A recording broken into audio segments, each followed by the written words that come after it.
નગરપાલિકાના chief officer સાહેબને રજૂઆત કરી હતી અને એના પછી અમે કલેક્ટર સાહેબ પાસે આ રજૂઆત કરવા આવ્યા છે કે જે છે કાયદાકીય મુજબ એ અમારા ઠેરાવ મુજબ થયેલું છે ભાડું નક્કી અમારા 40 વર્ષ પહેલાંનો એ રીતે દર 5 વર્ષે તમે 10% વધારો છો એ રીતે વધારો એમાં અમને કોઈ વાંધો નથી અને એ રીતે અમે ભરવા તૈયાર છે. જ્યારે તમે 1000 ગણું વધારી દીધું છે એ અન્યાય છે અને એ ના વધારી શકો તમે.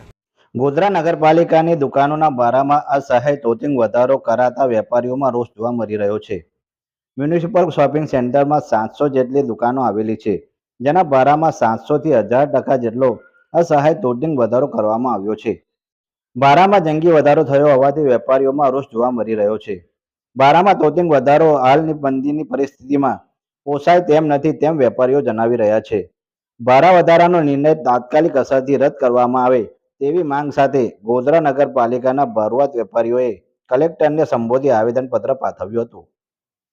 આજે અમે કલેક્ટર ઓફિસમાં મ્યુનિસિપલ શોપિંગ સેન્ટરના 703 વેપારીઓ અહીંયા આવ્યા છીએ અને આમાં નગરપાલિકા ગોધરાએ છેલ્લા 15 દિવસમાં બધાને નોટિસો આપીને જે ગયા વર્ષે જે ભાડું હતું માનો એક વેપારીનું 6000 ભાડું હતું એની સામે 65000નું ભાડાની નોટિસ આપી છે, જેની સામે અમારા વેપારીઓ સામે અન્યાય થયો છે, જેના લીધે આજે અમે અહીંયા રૂબરૂમાં આવેદનપત્ર આપ્યું છે.